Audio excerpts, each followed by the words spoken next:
Good morning, everybody. We're always talking about animals' opinions on life in general, their food, their toys, if they feel happy, if they feel safe, whatever, whatever. But what about asking animals what they think of the other animals in the house? So there's obviously many people that I speak to that have multi-animal households. And quite often the people would like to know how the dog feels about the cat, how the dog feels about the dog, etc., etc. So I've taken a couple of examples from previous chats to share with you. Some of them are very amusing, some of them are deep, and some of them are just downright rude. So there's two terriers in a dog sanctuary, and they were starting to be grumpy with each other. So I was asked to find out what was going on, what they thought of each other. Bearing in mind it's a sanctuary. These dogs have come from rough backgrounds, and they are elderly, so it's a bad combination. But anyway, so the one terrier said of the other terrier that she's far too moody, which was true. But the moody dog referred back to that dog as grumpy, serious, and boring. And it was funny because the dog that was supposedly moody was a lot more active, so she liked to be out and about and sniffing. But the other terrier didn't. He just liked to lie inside and, lounge around all day. So that you could see that there was a clash because she just found him boring. There was quite a sad one when there was one animal in the house that was very affected by loud noises, but the other animal wasn't. So when asked what the one animal thought of the other, he said, "I wish I could be more like the other animal, that wasn't frightened of the loud noises." So that was quite sad. A cat, speaking of another cat in the household, he's too intense and takes things far too seriously. Then we had a household with three dogs, so that was quite interesting to see how they all thought of each other.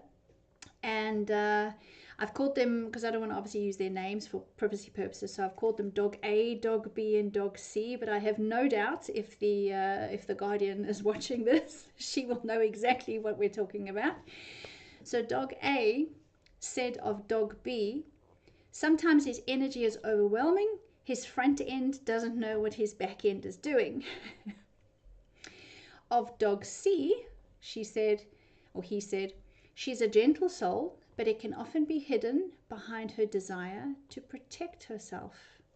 Interesting. You see, so sometimes you get a different perspective from the animals. When I spoke to Dog B, the one that didn't know what his front end was doing from his back end, he said of Dog A, "Boring, never wants to do what I want to do." So you can see there. And of the girly dog with the gentle soul, he said, "She's all right. She doesn't have as much energy as I do, and sometimes she's impatient with me." And then we have Dog C, the one who's impatient with this other dog, saying of Dog A, "He can be moody and uncompromising." And Dog B, who we can now clearly see has a lot of energy, I'm not entirely sure where he gets his energy from. He always seems to be moving. So that's quite sweet. Cat A of Cat B doesn't take his life as seriously as he should.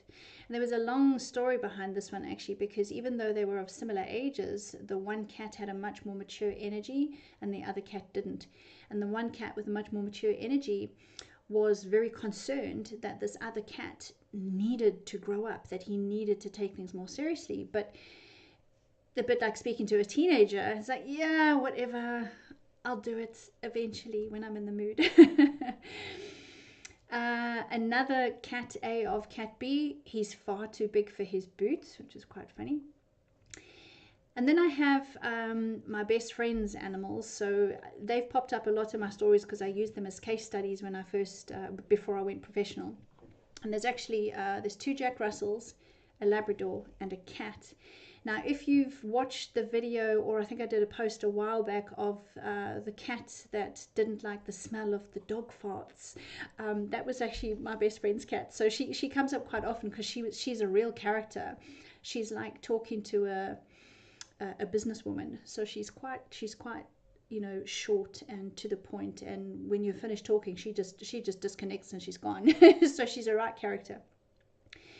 So when I asked her, what do you feel about the other animals in the house, she said, the other animals in the house?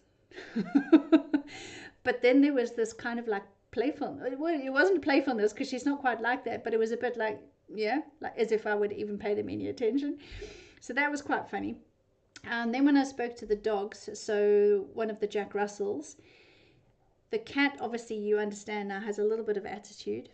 And the elderly Jack Russell, when asked what she thought of the cat, all she could say, because bearing in mind they're all getting older now, the Jack Russell said of the cat, she's not so quick on her feet now, is she?